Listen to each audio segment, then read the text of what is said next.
dans cette rubrique qu'on appelle la grammaire et plus précisément l'étude de la phrase et encore plus précisément l'étude de la phrase simple.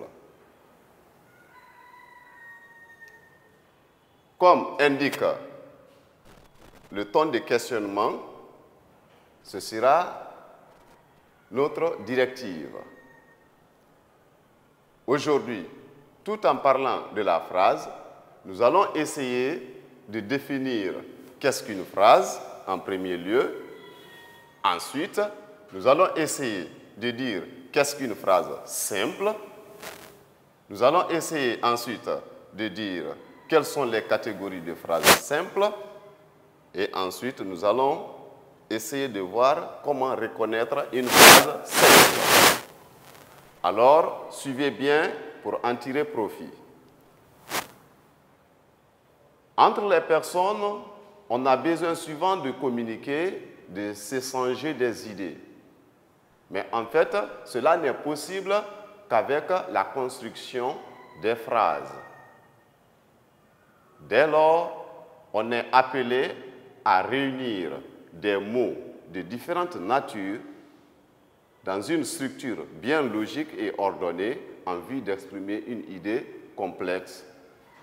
C'est pourquoi la phrase est bel et bien définie en tant qu'un ensemble de mots logiquement structurés et ordonnés qui expriment une idée complexe. Alors, cette phrase est toujours commencée par une lettre majuscule et qui se termine par un point, c'est-à-dire un signe de ponctuation. Ce signe de ponctuation n'est pas standard. Ça peut être un point, ça peut être un point d'interrogation, tout comme ça peut être un point d'exclamation. Alors, c'est pour vous dire que la phrase, ce n'est pas seulement le seul point qui peut mettre fin à une idée complexe, mais aussi le point d'interrogation peut mettre fin à une idée complète et ainsi que le point d'exclamation. Mais cela suivant maintenant les types de la phrase. Alors, nous vous disons ainsi que la phrase est un mot ou un ensemble de mots logiquement structurés et ordonnés, exprimant une idée complexe. Elle commence toujours par une lettre majuscule et se termine par un point, soit un point d'interrogation ou un point d'exclamation suivant ce type. Alors, comme vous l'avez si bien vu, lorsqu'on prend la phrase en tant que telle, nous allons voir effectivement la subdivision catégorique de cette phrase. La phrase en tant que telle peut connaître quelques catégories. La phrase en tant qu'idée complète peut être une phrase simple. La phrase en tant que telle peut être une phrase composée. Et la phrase peut être une phrase complexe. Mais en fait, on pourrait se demander quelle est la différence entre une phrase simple, une phrase composée ou une phrase complexe. Toutes ces trois catégories nous aident à exprimer des idées complexes. Mais la structure différencie d'une catégorie à une autre. Mais pour le noyau, la cellule de progression, nous allons d'abord nous focaliser ici sur la phrase simple.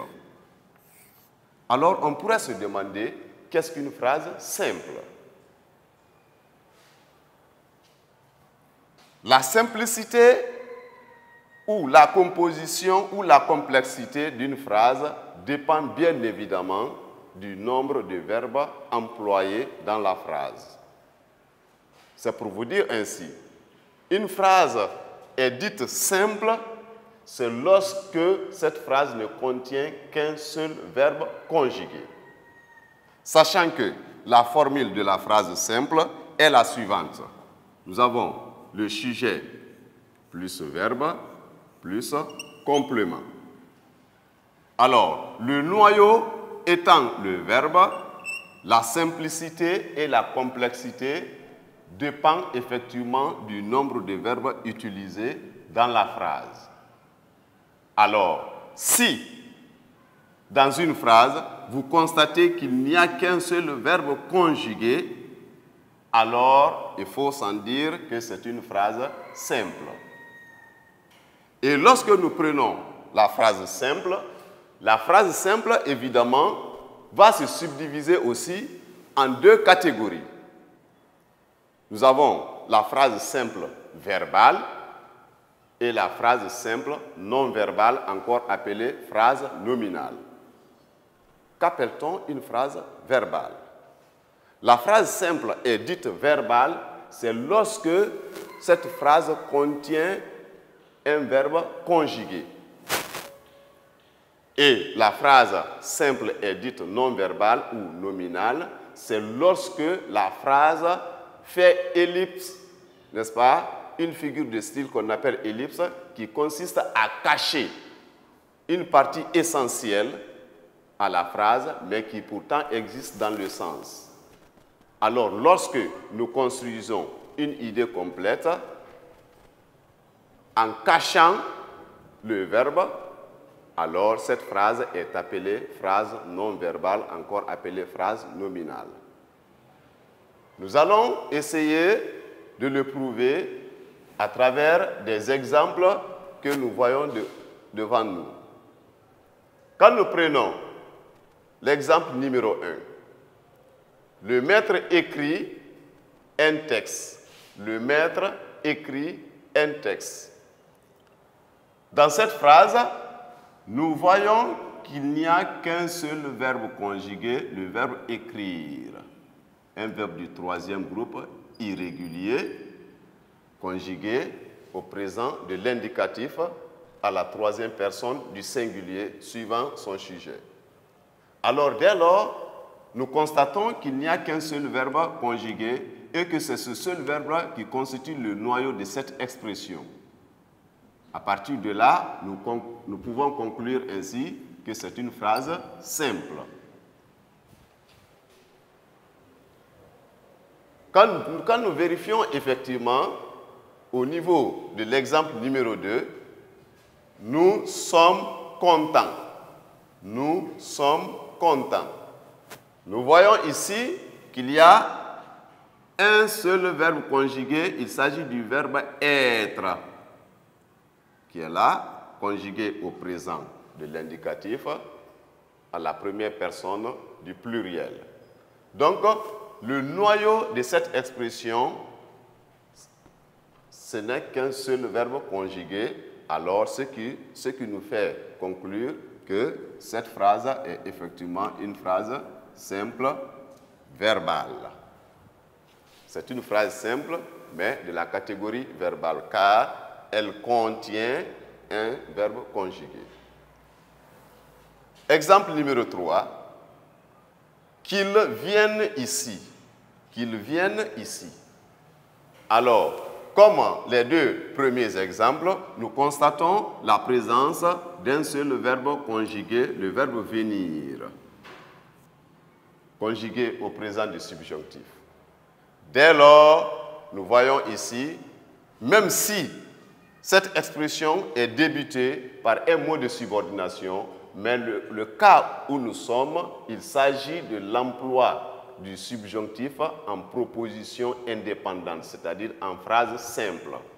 Dès lors, le mot de subordination qui est là ne joue pas réellement son rôle. Donc, si entre deux propositions, on l'aurait appelé conjonction de subordination, alors, placé en tête d'une phrase simple, est désormais appelé particule conjonctive. Particule conjonctive.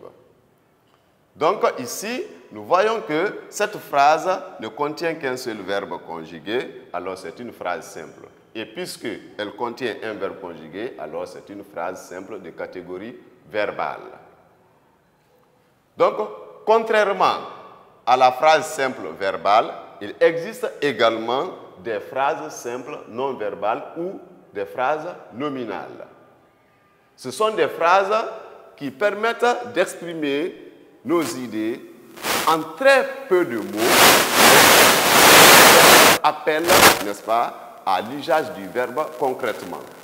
L'idée du verbe y existe, mais visiblement, il n'en est pas. C'est cette figure de style qu'on appelle l'ellipse. Alors, nous allons essayer de le prouver avec ces exemples ci-après. Voilà quelques exemples de phrases non verbales ou nominales. Exemple numéro 1, du silence. Du silence. Quand on prend cette phrase, nous constatons ici qu'il n'y a aucun verbe ici. Le silence, voilà un nom. Et voilà le déterminant qui l'accompagne. Mais en fait, si un maître s'adresse aux élèves en disant du silence, c'est pour dire qu'il y a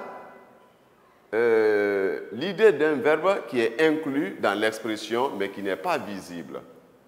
Du silence signifie faites du silence. Faites du silence.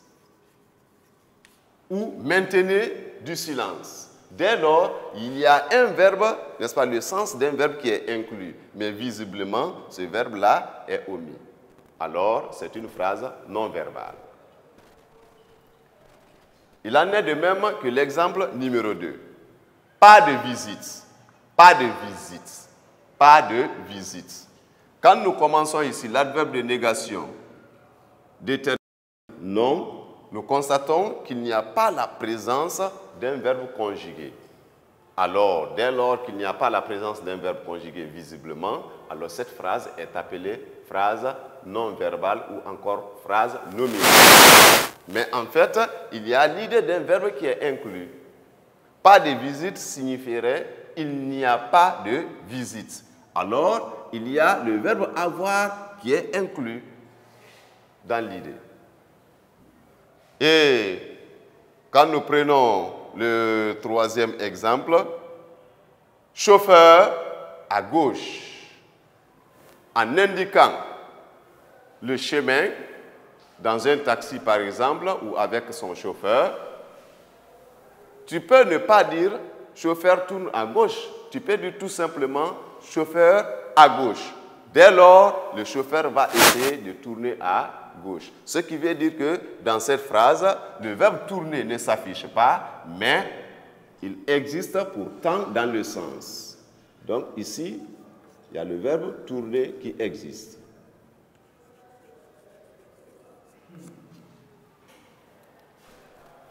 Donc,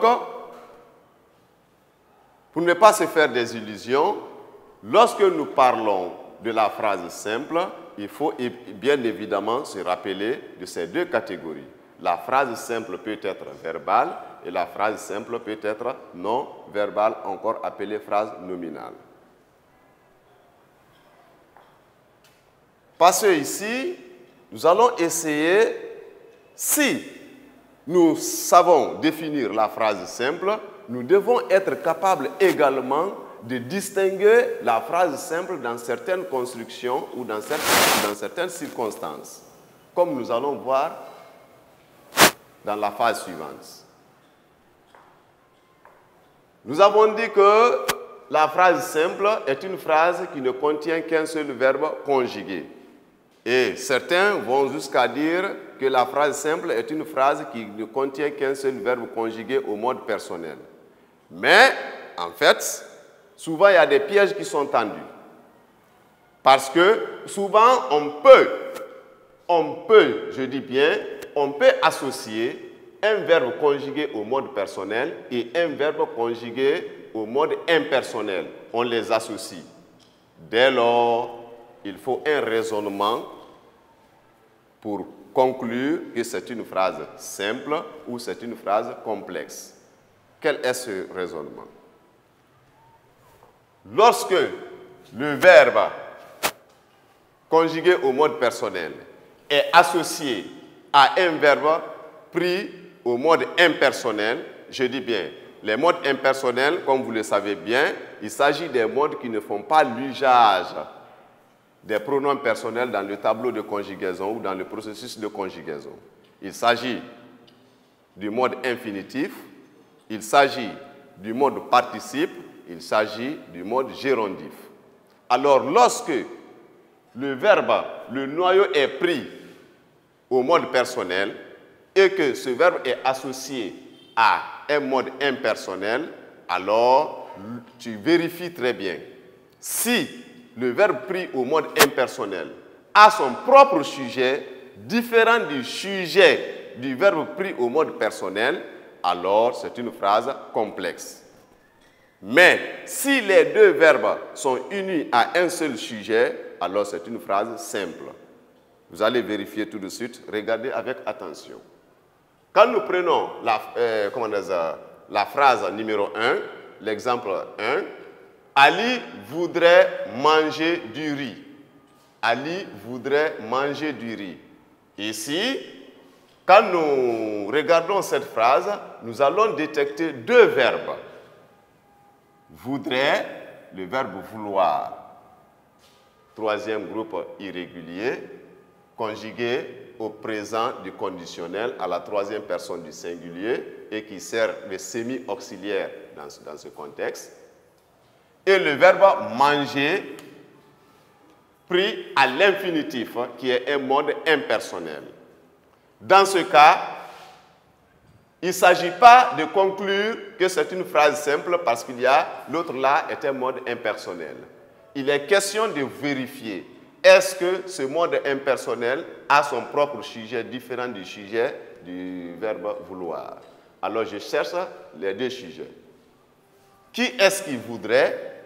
Qui est-ce qui voudrait? Voilà verbe 1, voilà verbe 2. Qui est-ce qui voudrait? La réponse c'est Ali. Ali devient le sujet du premier verbe. Alors je vérifie encore au niveau du deuxième verbe. Qui est-ce qui mange ou qui est-ce qui voudrait manger? Toujours, nous voyons que la réponse encore se rattache à Ali. Alors, dès lors que les deux verbes se rattachent à un seul sujet, alors c'est pour dire que l'infinitif ici fait partie de la proposition dont le verbe vouloir est le noyau. Donc, c'est une partie de la phrase simple. Je pense bien que là-bas, c'est compris. L'exemple numéro 2. Nous avons encore deux verbes. Voyait, manger. Ali voyait manger les enfants. Ali voyait manger les enfants.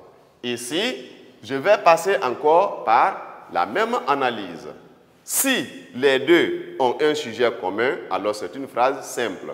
Mais si chaque verbe a son sujet, c'est que c'est une phrase complexe. Je pose la question pour trouver le sujet du premier verbe conjugué au mode personnel. Qui est-ce qui voyait? Qui est-ce qui voyait? Voilà le sujet Ali. Ah. Voilà, verbe 1, sujet 1. Je viens au niveau de l'infinitif. Si l'infinitif, son sujet se rattache toujours à Ali, c'est que c'est une phrase simple. Mais s'il a son propre sujet, alors c'est une phrase complexe. Et là, il donne naissance à une subordonnée infinitive. Et partout où il y a subordonnée, alors c'est pour dire que ce n'est plus une phrase simple. Alors je pose la question pour le verbe 2. Ali voyait manger les enfants. Qui est-ce qui mange? Ah, ce sont les enfants qui mangent. Alors dès lors, l'infinitif a son propre sujet différent du sujet du premier verbe conjugué. Alors ici, ce n'est pas une phrase simple, mais c'est une phrase complexe.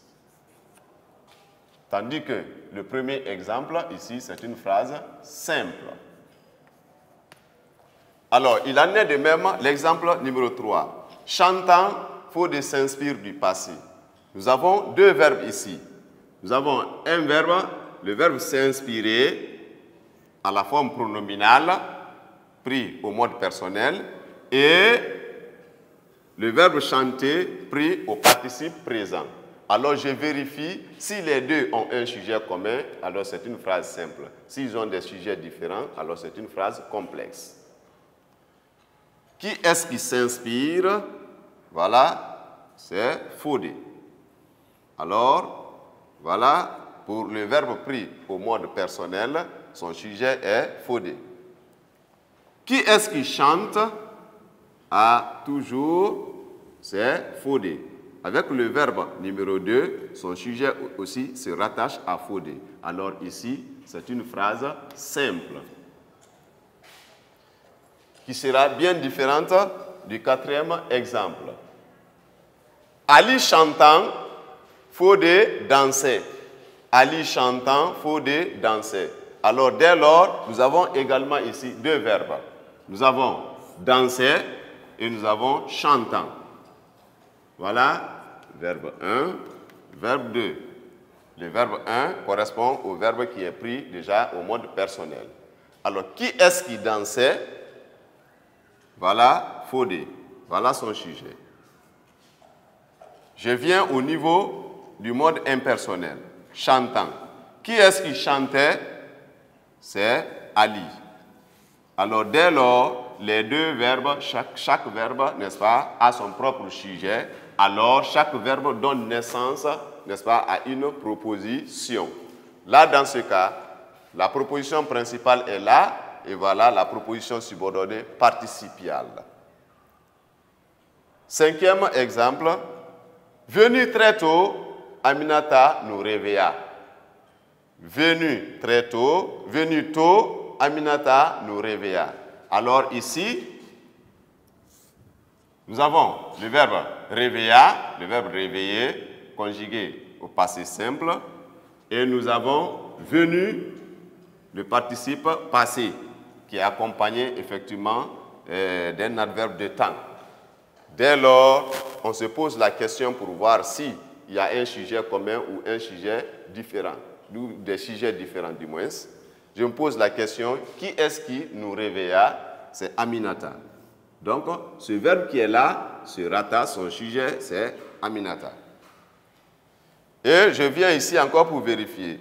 Qui est-ce qui est venu tôt?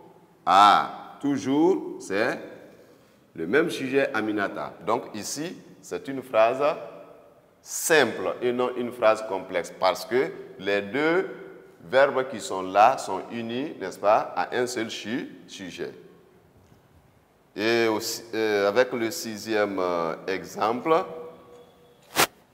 la nuit venue, nous rentrâmes. La nuit venue, nous rentrâmes. Nous avons encore deux verbes ici.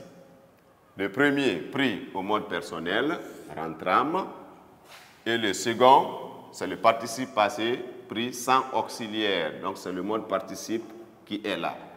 Alors nous allons voir si effectivement ce participe donne naissance, est le noyau d'une proposition ou pas. Alors je vérifie d'abord au niveau du premier verbe conjugué au mode personnel.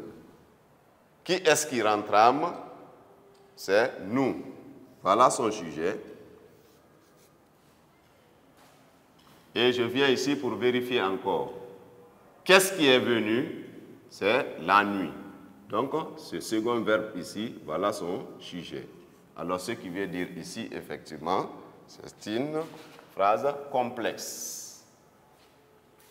Et ici, une phrase simple. Phrase complexe. Bien. Alors, voilà les cas où il faut prendre note pour bien distinguer la phrase simple dans certaines circonstances. Notre dernier exemple ici, qui contient deux phrases. Là, il est question aussi d'éclaircir ici. Parce que, pour certains, dès qu'on voit une conjonction de coordination, c'est que c'est une phrase composée, alors qu'il n'en est pas. Mais plutôt, c'est le nombre de verbes qu'il faut toujours compter. Mais ici, qu'est-ce que nous constatons? Il y a deux verbes. Fodé écrit et lit le texte. Fodé écrit et lit le texte. Donc ici, nous avons le verbe écrit et le verbe lit. Qu'est-ce que nous constatons ici? Il y a deux verbes, mais ici, ce n'est pas le même cas, n'est-ce pas, que le précédent. Ici, tous les deux verbes sont conjugués au mode personnel. Alors, à partir du moment où il y a deux ou plusieurs verbes conjugués au mode personnel, alors la phrase n'est plus simple. Et voilà ici, même si bien sûr que les deux ont un sujet commun, mais c'est deux verbes conjugués au mode personnel. Alors, voilà le premier verbe et voilà le deuxième verbe, et que les deux verbes là maintenant sont reliés par une conjonction de coordination, d'où l'existence, n'est-ce pas, d'une phrase composée où toutes les propositions sont indépendantes les unes par rapport aux autres. Et voilà, nous avons fait l'usage de la conjonction de coordination dans cet exemple, et nous l'avons bel et bien utilisé aussi dans ce second exemple. Mohamed et Ali écrivent. Ici, qu'est-ce que nous constatons? Il n'y a qu'un seul verbe conjugué, écrivent. Il n'y a qu'un seul verbe conjugué. Et que c'est le sujet maintenant, le groupe sujet, le groupe nominal sujet qui est coordonné. Les deux sujets ici sont coordonnés. Dès lors, ce n'est pas la conjonction là qui doit attirer notre attention, mais plutôt le nombre de verbes conjugués. À partir de là, nous concluons ici que c'est une phrase simple.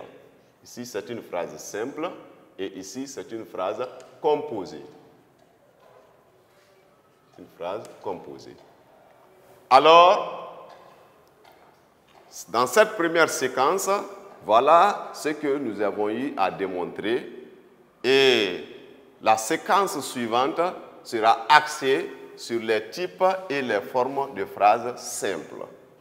Alors, chers élèves, chers auditeurs, merci, merci, merci. Et je vous souhaite bonne chance tout en vous invitant à respecter les mesures barrières pour éviter cette pandémie qui ravage le monde entier.